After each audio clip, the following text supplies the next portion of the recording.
반갑습니다. 논쌤입니다. 오랜만에 뵙는데 앞으로는 오랜만이라는 말을 자주 안 쓰게끔 자주 나타나도록 하겠습니다. 근데 오랜만에 나타나서 이제 소재를 뭘로 할까 했는데 새벽에 이런 뭐 딱히 좋은 뉴스는 아니지만 뉴스가 나와서 준비를 했는데요. 일단 미국의 신용등급이 이제 한 단계 하락했습니다. 근데 이제 신용등급이라고 하면 이제 주로 3대 평가사 S&P, 무디스, 피치 뭐 이런 그 세 개로 하는, 엄밀히 말하면 피치는 조금 이제 2+1의 느낌이 조금 있습니다만 어쨌든 3대 신용 평가사라고 하죠. 그런데 거기서 그 중에 피치가 이번에 미국의 신용등급을 이제 트리플 A에서 한 단계 낮췄습니다. 그러면 세 군데에서 이제 신용등급을 그레이드를 하잖아요. 그러면 그 중에 이제 두 개가 하고 있는 곳을 이제 공식으로 합니다. 그래서 지금까지는 2011년 8월 5일 날에 S&P가 미국의 신용등급을 트리플 A에서 한 단계 낮췄죠. 그랬지만 무디스하고 피치 같은 경우는 계속 유지를 했었기 때문에 지금까지는 S&P만 최고 등급이 아니고 그 외에 그냥 미국의 공식 등급은, 미국 국채 공식 등급은 트리플 A였습니다. 그랬는데 오늘 이제 피치가 한 단계 낮추면서 이제 미국의 공식 등급이 트리플 A에서 더블 A 플러스 한 칸 내려오게 된 건데요.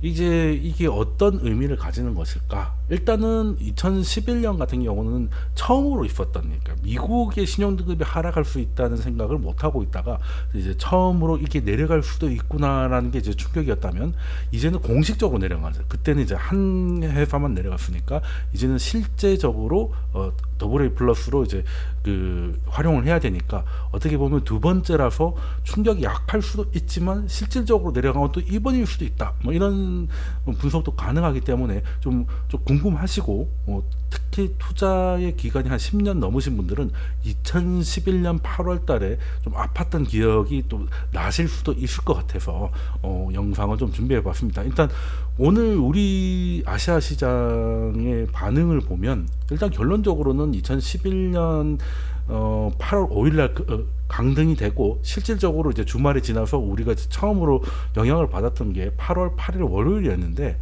그때 뭐 코스피가 3.8% 정도 하락을 했고요. 뭐 코스피뿐만이 아니라 뭐 중국 대만 지수도 똑같이 3.8% 정도 하락을 했고, 일본도 2% 이상 하락을 했는데, 오늘 아시아 시장 결과를 보면 뭐 충격이 없다고는 할 수는 없어요. 이제 코스피 같은 경우는 이제 거의 2% 가까운 하락을 했고, 코스닥도 마찬가지고요. 그리고 코스닥 중에서도 코스닥 150 이제 대형주들이 이제 뭐 2차 전지나 뭐 이런 반도체 같은 이제 대형주들이 이제 뭐 4% 넘는 이제 급락을 보이기도 했죠. 근데 이게 뭐 신용등급 때문인지 아니면 과열된 쏠림인지 뭐 이건 조금 지켜봐야 되겠습니다만, 뭐 일본 니케이도 2% 넘게 하락을 하고 하면서 이제 전반적으로 이제 아시아 증시가 충격을 좀 받는 모습이었습니다만, 하락의 절대폭은 그때보다 조금 약한 거 아닌가라는 생각을 좀 들긴 하고요. 그리고 일단은 뭐 직관적으로 생각이 되니까, 그럼 달러는 어떻게 되는 것인가? 그래서 이제 캡처를 했는데, 제가 캡처를 좀 1시간 전쯤에 한 것 같은데요. 그때 이제 0.27% 별로 상승이 없다가 지금 보니까 이제 달러가 0.48% 정도, 이때보다 조금 더 올라갔는데, 사실 이 정도 뉴스에 비해서 뭐 딱히 달러가 강세로 확 돌아섰다는 느낌은 조금 뭐 좀 약하긴 합니다. 약하긴 하고, 그리고 달러 같은 경우가 이제 올해 들어서 계속 이제 오락내리락 하면서 하방 추세였잖아요. 이게 저점은 점점 저점과 고점을 낮추고 있었는데, 이제 이게 계속 내려갈 수 없다 보니까 이게 좀 반등이 나왔던 시기에서 이런 게 나와서 지금 혹시 뭐 전고점에 다시 트라이를 할지 안 할지는 모르겠습니다만, 우리 환율은 조금 올라갔는데 그에 비해서 달러는 뭐 크게 움직임이 없는 게 오늘까지 일단 움직임입니다. 이걸 가지고 뭐 이랬다 저랬다 하기에는 너무 이런 것 같긴 한데, 그래서 일단 지금 궁금한 거는, 일단 뭐 한 30분 후쯤에 미국의 본장이 열릴 것인데, 지금 뭐 나스닥 선물 정도가 0.8% 정도 하락이고, 다우는 의외로 강한 모습입니다. 다우가 지금 이제 뭐 0.5% 정도 이제 본장 앞두면서 약간 하락을 조금 반등을 하다가 하락을 조금 더 하고 있는 것 같은데, 크게 뭐 의미 있는 움직임은 아닌 것 같은데, 본장에서 별일 없이 잘 지나가는지 한번 좀 지켜봐야 될 것 같고요. 일단 뭐 피치가 이제 신용등급을 낮춘 이유가 있을 거 아니겠습니까? 이유 같은 경우는 일단은 이제 앞으로 3년 정도 국가 채무가 늘어날 것 같다는 겁니다. 지금 미국의 정부가 굉장히 돈을 많이 써요. 그러니까 저 코로나 때 많이 쓴 건 다 아시잖아요. 그때는 뭐 재난지원금도 주고 막 이렇게 각종 보조금을 주면서 많이 썼는데 요즘은 뭐 그런 뉴스가 안 들려서 별로 안 쓰나 그렇게 생각하실 수도 있는데 사실 지금 IRA 보조금이라든지 뭐 이런 그 공급망 재편이라든지 리쇼어링에 관련된 것들에 대해서 보조금을 굉장히 뿌리고 있어서 정부 지출이 굉장히 커졌습니다. 커졌는데 세금은 지난처럼 버티지가 않아요. 일단은 인플레가 좀 잡히다 보니까 명목적으로 이제 세금 명목 수가 좀 줄었고, 그리고 특히 양도세, 미국도 작년에 이제 많이 깨먹었으니까 올해 이제 양도세 낼 게 별로 없겠죠, 주식에서. 그런 것들을 생각해 보면 지금 세금은 줄어들 것 같은데 미국이 지금 수능을 계속 쓰고 있으니까 앞으로 이제 쉽게 말해 국가 부채가 엄청나게 늘어날 것 같아서 앞으로 이제 부채 한도라든지 이런 그 협상이 잘 돼야 될 것 같은데, 이 거버넌스, 즉 이제 의회나 행정부 하는 거 보니까 맨날 물어뜯고 싸우고, 뭐 언제 망하는 엑스데이트 딱 정해놓고 그 전에 몇 시간 전에 겨우 타결하고 이런 것 때문에 미국 국채라고 해서 그냥 안전빵 할 수 없다라고 이제 피치가 발표를 한 거죠. 물론 이제 재무장관인 옐런 같은 경우는 굉장히 자기적이다, 뭐 이런 격려를 했는데요. 물론 뭐 피치사가 또 제가 초반에 말씀드렸지만 이제 3대 평가사라고 하지만 이제 무디스나 S&P에 비해서는 그레이드가 한 단계 낮은 느낌이 약간 있었고, 그리고 2011년 때 S&P가 이제 어떻게 보면 이제 선방을 날린 거잖아요. 그때 이제 피치 같은 경우는 신용 등급 뭐 하향은 당연히 없었고 전방도 그냥 계속 똑같은 걸 유지했었기 때문에 신평사가 아무리 미국이라고 해도 뭐 손 놓고 있었던 거 아니냐 이런 얘기가 좀 있었어가지고 그것 때문에 이번에 조금 이게 선빵을 날린 거 아닌가를 가지고 이제 옐런 장관이 이제 자기적이다 뭐 이런 비판을 한 것 같은데요. 뭐 일단 우리한테 중요한 거는 이제 그때 2011년 때 강등 때랑 비슷하게 가면 이제 특히 우리 시장 좀 굉장히 피곤해지거든요. 여기 차트를 가져왔습니다. 이때가 이제 파란색이 이제 코스피고요. 이제 주황색이 S&P인데 그 전까지는 코스피가 더 강했습니다. 이때가 2011년 8월 5일 이때가 8월 8일이고 그러면 이때가 어떤 시기였냐면 금융위기 터지고 한창 힘들었다가 2009년 3월부터 1차 양적 완화도 시작됐고 각국의 재정 정책들이 본격적으로 시행이 되면서 이제 경기가 갑자기 확 돌아서기 시작했던 때가 그때였기 때문에 그때 중국이 이제 또 도시화를 넘어서 이제 부양책을 많이 쓰고 하다 보니까 우리가 미국보다 더 좋았었습니다. 같이 오르긴 했지만 한국이 더 올라가는 상황에서 이런 게 탁 터지니까 S&P도 한 15% 정도 빠지는데 우리가 그냥 그때 아마 장중 저점이 1699 그리고 종가 기준으로는 아마 1711 정도 됐을 겁니다.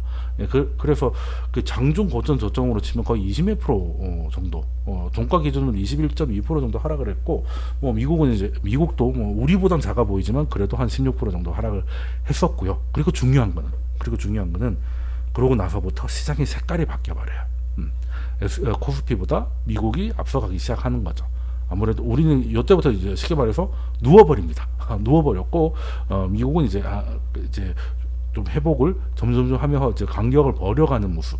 이게 왜 그런가 했더니 일단 차차 설명을 드리겠지만 이게 재정 정책이 멈추기 시작하면서 우리가 이제 수출할 만한 것들이 좀 많이 준 것들이 영향이 있었고, 그리고 이제 8월 8일 날, 그러니까 미국은 8월 5일 날 신용등급을 하락을 시켰는데 우리가 8월 8일 날 이제 주말 지나고 월요일 개장을 하는데 그날 또 S&P가 미국 신용등급뿐만이 아니고 뭐 프리디맥이나 뭐 이렇게 부동산 우리로 치면 뭐 주택금융공사 뭐 이런 거에 대한 신용등급도 더 낮춰버리거든요. 그게 이제 한 번 더 싸다구를 맞으면서 이제 충격이 좀 더 컸던 기억이 좀 나는데, 지금도 사실은 미국의 그 상업용 부동산 뭐 이런 것들이 조금 지금 더 확산은 안 되고 있는데 아직 우려감이 여전히 있지 않습니까? 이제 이거에 관련해서도 또 추가적인 액션이 나오는지 이것도 좀 지켜봐야 될 것 같아요. 국가 등급도 국가 등급이지만, 그래서 일단은 이때 2011년에는 이제 사실 우리가 더 충격을 받았고 그 충격에서 회복이 안 돼서 회복이 우리가 훨씬 느려서 오히려 시장 색깔이 그 이머징 주도에서 미국으로 바뀌어버리는 그 변곡점이 사실은 미국의 신용 등급의 2011년 강등이었기 때문에 지금도 이런 일이 벌어질까 시장이 단순히 그냥 흔들리는 정도가 아니라 시장의 색깔이 바뀌는지 한번 봐야 된다는 것이죠. 그러면 이제 그때랑 지금이랑 어떤 게 같고 어떤 게 다른지 한번 좀 비교를 좀 해봐야 되는데요. 일단은 2011년 때는 경기의 방향이 지금하고 좀 다릅니다. 일단 이게 OECD 경기 선행 지수인데요. 이때 이제 금융위기로 아주 그냥 작살이 난 다음에 이제 반등을 하기 시작합니다. 반등을 쭉 하다가 이제 2011년 좀 넘어서 이제 본격적으로 이제 둔화가 되기 시작하는데 요 8월이잖아요. 8월쯤 되면 사실 굉장히 이제 선행지수가 금융위기 이후로 회복 사이클이 끝나고 이제 하강하는 어떻게 보면 시기적으로 굉장히 안 좋았습니다. 굉장히 안 좋았던 시기고, 그리고 이제 경기 선행을 떠나서 ISM 제조업 지수도 물론 지금보다는 높았어요. 50 기준선 위에 있긴 했지만 60에서 급락하고 있었거든요. 요때가 요쯤입니다. 굉장히 급락을 하고 있어가지고 지금 사실 분위기가 지금하고는 좀 달라. 지금은 이제 어찌됐든 경기 선행 지수가 반등을 하고 있습니다. 지금 말고 이제 요건 이제 중간에 잘린 거고, 지금은 반등을 하고 있습니다. 4개월 연속 반등이 나오고 있고요. 그리고 이제 미국 같은 경우도 컨퍼런스 보드 이런 것들은 이제 그때 한번 차이를 설명드렸는데, 이제 그 외에는 이제 하다못해 ISM 제조업 지수도 여전히 50 밑에 있지만 좀 올라가고 있고, ISM 제조업 지수를 좀 선행하는 지표들, 뭐 신규 주문 이런 것들이 지금 몇 개월 연속 이제 좀 회복이 나오고 있기 때문에 방향은 달라요. 그러니까 절대값이 요때가 더 높긴 했지만 요때 내려갈 때고, 요때도 경기도 내려갈 때인데 지금은 경기가 올라가고, 어쨌든 침체인 줄 알았는데 아니구나 해서 일단 올라가고 있고, ISM도 이제는 중간선으로 향해 올라가고 있는 이 상황에 터졌다는 거. 그리고 지난 라이브에도 설명드렸지만 이제 글로벌 교역량도 지금은 크게 줄진 않았거든요. 크게 줄진 않았는데 그때는 2010년 중반부터 이미 둔화가 되고 있었습니다. 그때 왜 경기가 안 좋았냐? 이때 경기가 안 좋았던 이유는 다 아실 겁니다. 동일본 대지진이 있었죠. 2011년 3월 요때입니다. 요때부터 갑자기 급락을 했던 게 사실 이제 동일본 대지진, 그리고 후쿠시마로 연결되는 그때부터 경기가 이제 얼어붙기 시작했던 시기. 그래서 ISM도 평소답지 않게 너무 빨리 빠지는 이런 모습이었는데, 요때 신용등급 하락까지 와가지고 경기에 대한 자신감을 잃어가고 있는 상황에서 미국도 이제 신용등급이 하락된다는 이제 충격을 좀 줬던 거죠. 그때 이제 경기에 대한 자신감을 얼마나 빨리 잃어버리냐면, 지금 제가 자료는 준비 안 했는데 그때만 해서 WTI가 한 $100 이상은 다 거래가 되고 있었어요. 그랬는데 이제 그 8월 중에는 $80 이하로 떨어집니다. 이제 유가가 떨어진다는 뭐겠어요. 경기가 이제 굉장히 나빠질 것 같다라고 하니까, 경기가 나빠지면 원자재가 가장 먼저 반응을 하잖아요. 나중에 다시 100 이상으로 올라오긴 했습니다만, 그게 딱 터졌을 때 그 순간만큼은 이제 $80를 이제 하회하기도 했기 때문에, 당시에는 지금보다 경기에 대한, 지금은 약간 경착륙에서 연착륙으로 약간, 그러니까 다 죽는 줄 알았는데 별로 안 죽을 것 같다는 자신감이 좀 어쨌든 위로 올라가고 있잖아요. 근데 그때는 굉장히 자신감을 잃어가고 있었던 경기의 방향이 지금하고 좀 굉장히 달랐다는 걸 조금 인지를 좀 하셨으면 좋겠고, 그리고 이제 글로벌 분위기가 또 달랐습니다. 그때 뭐 2010년, 2011년 이렇게 G20 뭐 이런 거에서 보면 전부 다 어떻게 보면 이제 긴축을 하자. 그때만 해도 금융위기 이후에 전 세계가 이제 부양 정책을 하면서 우리가 2011년 막 그때 이제 물가가 좀 많이 올랐던 기억이 있을 거예요. 그때 이명박 정부였죠. 그때 이제 그래서 뭐 밀가루도 오르고 설탕도 오르고 해가지고 뭐 제가 오구 쌀피자 되게 불쌍하다 이런 강의를 했던 뭐 기억이 나는데, 그때 이제 인플레이션이 많이 나오고, 그리고 국가 부채들이 좀 늘어나니까 여기 나와 있는 것처럼 이제 국가의 위험, 즉 재정 위기가 유럽에 번져나가기 시작하니까 그때는 모여가지고 그냥 이제 긴축하자 이런 분위기였거든요. 근데 지금은 뭐 사실 그렇게 긴축이라고 하는 이 긴축이라는 게 아니 무슨 소리야 금리 올리고 그 금리 말고 재정 긴축이요. 재정 긴축 통화 긴축이 아니고 재정 긴축을 이제 이야기할 때였거든요. 근데 지금은 무조건 재정 긴축을 가자는 건 아닙니다. 미국도 지금 긴축 얘기 안 하고 있고요. 긴축 얘기를 안 하기 때문에 이 정도로 지금 부채가 늘어난 것도 있으니까. 그리고 지금은 이때 배운 게 있어가지고 이게 또 위험하다고 해서 무조건 긴축을 하면 이게 너무 저성장이 오니까 이걸 좀 이게 그 GDP와 국가 부채 비율을 좀 봐가면서 하자 이런 분위기가 돼 있는데 요때만 하더라도 그때는 굉장히 긴축이었습니다. 긴축 분위기였기 때문에 그 재정 정책이 갑자기 멈춰버리니까 어떻게 돼요? 경기에 대한 자신감을 빠르게 잃어버리게 된 것이고, 그리고 그때 중국 같은 경우도 지금은 좀 조용한데 그림자 금융이라고 한때 많이 이야기 들어보셨을 겁니다. 그래서 이제 그 말 그대로 그림자 그 파악되지 않은 굉장히 많은 부채가 있다.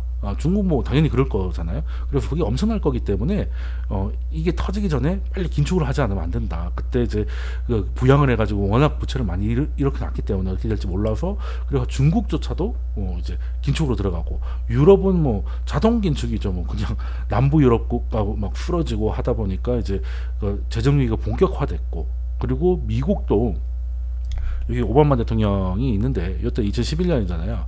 이제 그 중간선거 두 번째 그 재임 시절에 중간선거를 이제 참패를 하고 양원을 다 잃고 나서 그때 이제 제가 강의에서 여러 번 설명드렸던 거, 이제 이자 제한법이 같이 통과됩니다. 이자 제한법, 이자 제한법을 예산 제한법. 그러니까 이게 어떤 거냐면 말 그대로 그냥 법 이름이 그대로 나와 있어요. 예산을 제한한다 이거예요. 예산을 제한하면 정부 지출이 늘겠습니까? 줄겠습니까? 당연히 줄죠.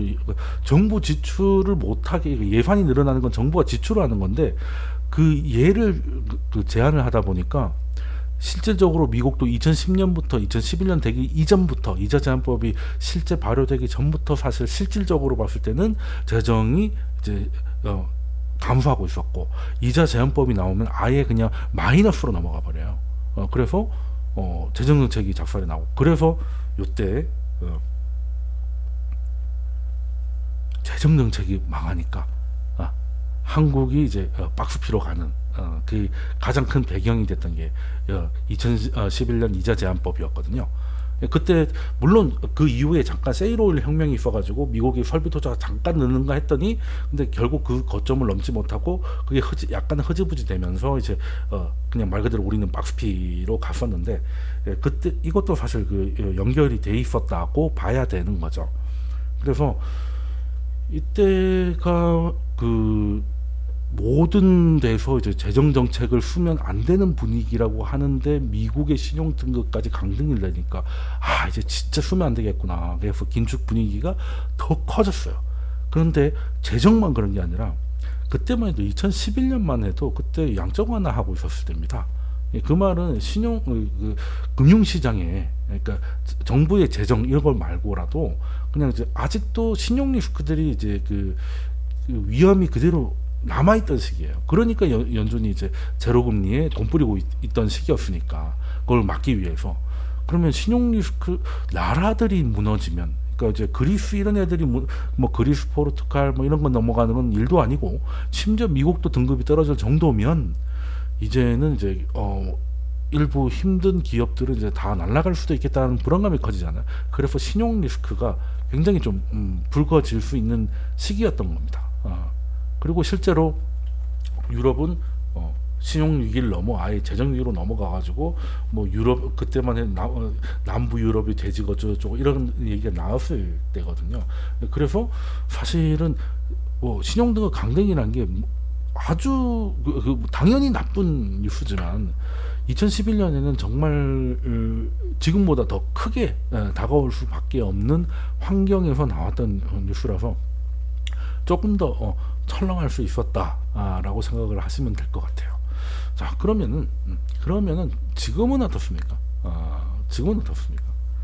일단은 그 2011년 때 이제 충격이 컸던 이유는 일단 경기가 하강하고 있던 국면이었고, 그리고 이제 재정이 이제 긴축의 분위기가 강하게 불면서 성장의 싹을 지우고 있던 그런 상황이었는데 신용 리스크의 우려도 남아 있었고요. 그리고 재정 위기의 확산 우려가 더 큰 변동성을 낳았다. 뭐 미국도 흔들리면 다른 애들 다 망하는 거 아니겠니?라고 해서 그때 충격을 받았고 이후로 한국 코스피 같은 경우는 이제 그 정보점을 발라냈는데 꽤 오랜 시간을 보내야 되는 박스비를 보냈던 기억이 나는데, 자 지금을 보겠습니다. 일단은 경기가 지금 뭐 좋다고 말할 수는 없는데 일단은 방향은 그래도 현재는 위쪽인 게 나오고 있거든요. 그리고 신규 주문이 이제 2개월 연속 증가를 하고 뭐 이제 ISM도 사실 좀 느린 편인데 그 외의 것들은 특히 이제 미국 외에는 또 오히려 먼저 돌아서는 데도 좀 있고, 하다못해 우리도 이번에 경기 선행 지표가 나왔는데 그 반도체가 주도를 하면서 이제 굉장히 좀 좋아지는 모습이 또 어제 있었어요. 그래서 일단 경기 방향은 그때보다는 방향 자체는 다르다. 방향 자체는 다르고, 그리고 당시에는 한국도 이제 뭐 미국이 재정 정책을 닫고 중국도 더 이상 돈을 쓰지 않고 유럽은 위기로 가다 보니까 한국의 수출이 늘 수가 없어서 원래 두 자릿수였다가 한 자릿수로 줄고 급기야 뭐 마이너스로 잠깐 가는 이런 상황이었는데 지금 이제 마이너스에서 이제 돌아서고 있잖아요. 그리고 이제 반도체 주가는 아직 시원하게 못 가고 있지만 뭐 그렇다고 안 오른 것도 아니죠. 근데 어쨌든 반도체 업황이 돌아서고 있다는 거에 대해서는 크게 의견은 없는 것 같아요. 근데 이제 속도의 문제 좀 더 지켜보자. 아니야 이제부터 시작이야. 요거의 차이지. 업황 회복에 대해서는 뭐 크게 이견이 없는 상태라서 수출은 좀 개선의 가능성이 있는 상태라서 그때랑은 좀 다르다. 그때는 이제 우리가 수출해야 되는 미국, 중국, 유럽 전체가 이제 다 이제 몸을 사리는 국면이었는데 지금 어쨌든 중국은 부양책을 갖고 있고 유럽도 그때보다는 낫죠. 재정 위기 지금 유럽이 괜찮다고 볼 수는 없어도 그리고 재정 위기가 확산하듯 그때보다는 낫죠. 그리고 미국도 뭐 미국은 아주 가장 괜찮죠. 지금 우리 코스피하고 굉장히 연결돼 있는 핵심 뭐 내구재 주문이라든지 자본재 주문 같은 경우는 이제 굉장히 그냥 예상치를 훨씬 뛰어넘는 서프라이즈를 몇 개월째 보이고 있거든요. 이런 것들은 좀 차이가 있다. 그래서 한국의 수출 회복 가능성이 그때는 수출 하락 가능성이 컸고 지금 회복 가능성이 좀 있는 상태고, 그리고 이제 선진국의 재정 정책도 예전처럼 무조건 긴축이 아니라 그냥 국가 채무와 GDP를 좀 어떻게 조금 감안해 가면서 가는 쪽으로, 하다못해 미국이 지금 긴축을 주도하고 있는 게 아니잖아요. 그래서 일본도 지금 막 늘리고 있거든요. 그 제조업 투자라든지 일본도 리셔링을 하고 있어요 지금 심지어. 그런 것들 때문에 약간 분위기가 좀 다르다는 것이고. 자 그러면 그때랑 지금이랑 봤을 때 이제 주변 상황이나 이런 거를 봤을 때 일단은 지금이 우호적인데 그러면 이제 뭐 우호적이란 건 지금 진단이고 이게 또 어떻게 번져 나갈지 모르는 거잖아요. 이것들을 볼 때 앞으로 뭐를 봐야 이게 그냥 해프닝으로 넘어가는지, 아니면 어차피 한번 조정을 줘야 되는데 이제 조정을 넘어서는 조정이 아니라 그냥 조정 안에서 적당히 이제 넘어갈 수 있는, 그냥 언제나 있을 수 있는 조정에서 끝날 수 있는 그냥 단기 조정의 빌미로 끝날 것인지, 아니면 2011년처럼 시장이 색깔이 바뀌어 버리는 것이 될 것인지를 뭘로 판단을 하느냐라고 보면 일단은 2011년 때하고 똑같이 새로운 위기의 시작이 되느냐, 우리가 코스피가 그랬던 것처럼, 그리고 유럽이 겪었던 것처럼 이제 재정 위기의 확산 같은, 그러니까 이 위기가 미국의 신용등급의 강등이 다른 나라의 재정 위기를 또 촉발하는지, 뭐 이런 것들을 또 봐야 되고, 그리고 하나 핵심이 뭐냐면요. 그때 신용등급이 한 칸 내려왔을 때는 3개 중에 하나만 내려왔다고 했잖아요. 그래서 실질적으로 이제 금융 거래를 할 때는 여전히 트리플 A였습니다. 그래서 그 뭐 미국의 선물 거래소라든지 이런 거 할 때 이제 그런 거 있잖아요. 그 담보율 같은 거. 그러니까 미국 국채를 100억 달러를 넣으면 이게 예를 들어 담보를 100억 달러를 100% 인정을 해주느냐 뭐 이런 것들이 있는데 이게 변동이 없었습니다. 변동이 없어. 그러니까 말 그대로 신용등급 한 회사의 신용등급이 바뀐 거지 실질적인 뭐 채권 거래나 뭐 이런 데서는 거의 변화가 없었다고요. 거래소 자체도 뭐 헤어컷 비율이라던가 아니면 뭐 담보율이라던가 이런 거를 그냥 변경하지 않고 보류를 해버렸습니다. 근데 지금은 어쨌든 공식 신용등급이 한 칸 내려온 건 맞잖아요. 3개 중에 두 개가 내려왔기 때문에. 그러면 이번에도 만약에 그냥 뭐 담보율이라던가 아니면 뭐 헤어컷 비율이라든지 뭐 이런 것들이 그 변화를 줄 것인지 안 줄 것인지, 또 보류를 하면 그냥 아무 일이 없을 수도 있고요. 근데 만약에 변경을 했다라고 하면 사실 미국 국채가 실제적으로 담보율 변화를 겪을 거라고 생각하지 않고 여러 파생 상품으로 엮여 있는데 이걸 하나 건드려서 하나의 촉발을 일으킬 수 있는 뭐 이런 것들은 한번 보셔야 돼요. 그래서 일단은 뭐 선물 거래소라든지 대형 거래소에서 미국의 미국 국채에 대한 그 담보율이나 뭐 해역권 조건이라든지 이런 것들이 뭐 오히려 이제 축소되거나, 그러니까 더 확대되는 게 아니고 오히려 더 담보에 이제 그 당연하죠. 담보율이 그 높아지겠지. 그러니까 담보의 가치가 떨어졌으니까. 트리플 A에서 더블 A 플러스는 내려갔으니까 담보의 가치가 떨어진 거 아니겠어요. 그러니까 이걸 가지고 뭔가 변화를 주고 줄이는 쪽으로 뉴스가 나오면 약간 긴장하실 필요는 있을 것 같아요. 이게 또 뜻하지 않게 그 몸체는 괜찮은데 뭐 파생으로 연결되고 자기들도 생각지도 못했던 문제들이 뭐 작년 10월에 뭐 길트채 문제라든지 영국 국채 뭐 난리 났던 거 있잖아요.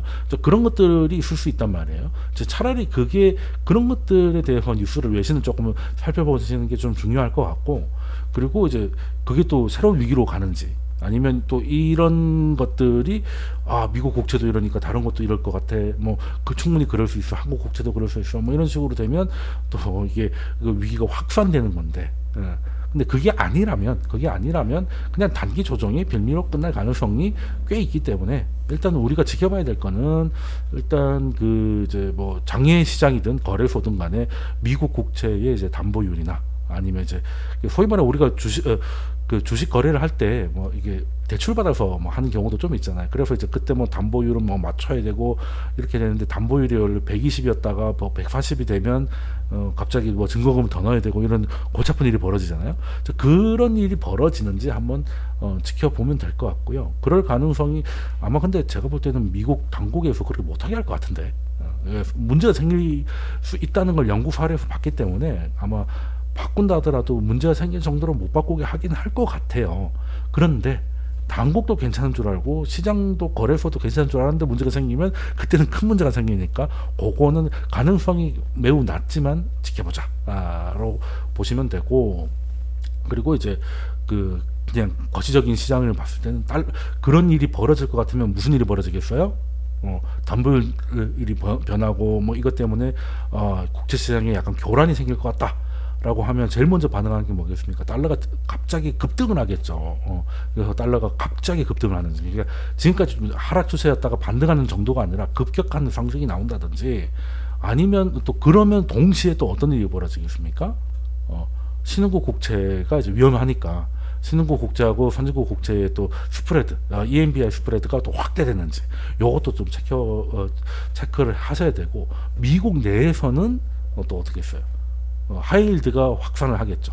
그러니까 이제 미국 국채 가장 안전하다는 미국 국채 때문에 문제가 생기면 하나도 안전하지 않은 위험한 애들이 얼마나 문제가 생기겠느냐라고 하면 당연히 하이힐드가 치솟는데, 제가 여기 준비한 거에 파란색이 하이힐드입니다. 자, 2011년 8월에는 이게 그 제로 금리하고 양적 완화 때문에 많이 내려왔던 하이힐드가 다시금 치솟죠. 요때 8월 요때 갑자기 쭉 올라왔는데, 지금은 금리가 이거는 연준 금리거든요. 금리가 제로였는데 이 정도 뛰었는데 지금은 금리가 5.5가 됐는데도 좀 안 올라가고는 있습니다. 물론 이것도 조금 더 지켜봐야 되겠지만 현재는 2011년 그때랑 일단 반응이 좀 다르죠. 근데 앞으로 요렇게 되지 말라고 보니까 요거 미국 국내에서는 하이힐드 챙겨 보시고, 글로벌 채권 시장에서는 EMBI 스프레드 챙겨보시고, 이도 저도 모르겠다 하면 그냥 달러 보시면 됩니다. 달러가 이상하리만치 강해진다 이러면 이제 충격 대비 자세를 취하면 되실 것 같고요. 그게 아니라면은 그냥 또 어떻게 보면 그 미국이 지금 정부가 이제 정부 지출로 어떻게 보면 그 2분기 GDP가 굉장히 좋게 나왔잖아요. 사실 다 정부가 투자해가지고 끌고 간 거거든요. 근데 너무 그런 식으로 또 가면 또 반발이 나올 수 있고, 그 반발 중에 하나가 이제 그 피치파이 이번에 신용등급 하락이니까 그 정도의 불협화음이 있을 수도 있겠구나라고 넘어가실 수도 있다라는 거죠. 자, 그래서 정리하면 달러가 갑자기 튀든지 EMBI가 갑자기 확대되든가 아니면 이제 하이힐드 스프레드가 확대되면 일단 위험하다고 보시면 될 것 같고, 그 원인은 이제 그 미국 국채가 공식 등급이 내려가면서 담보율이나 헤어컷 비율이 그 변경이 되면 뜻하지 않는 파생 시장에서의 흔들림이 발생할 수 있다는 우려감이 있을 수 있다는 것이고, 그게 아니면 뭐 크게 걱정은 하지 않아도 될 것 같고, 사실은 우리가 더 고민해야 될 건 미국 시장도 마찬가지고 우리 시장도 마찬가지고 너무 과한 쏠림과 그 쏠림 내부의 과열인 거죠. 하다못해 뭐 2차 전지 과열 쏠림은 말할 것도 없는데 이제는 뭐 초전도체까지, 사실 초전도체는 뭐 지금 뭐 후회주라고 할 만한 것도 사실은 없잖아요. 그러니까 물론 뭐 테마주 널뛰는 거야 뭐 하루 이틀 일은 아니지만, 이제 사실 우리의 시장에 대한 고민은 그건데 또 이런 문제까지 나왔으니까 요거는 뭐 제가 한번 설명 드릴 수 있겠다 싶어가지고 이제 영상을 준비했고요. 앞으로도 뭐 이런 거 있으면 이제 그 꼭 일주일에 한 번에 다 몰아서 라이브만 할 게 아니라 그때그때 설명드리고, 라이브에서는 이제 일주일간 뉴스를 한번 쭉 정리하면서 다음 주 준비해보는 그런 시간을 가져갈까 하고요. 그래서 이제 많이 기대해 주시고 다음 영상에서 또 뵙도록 하겠습니다. 감사합니다.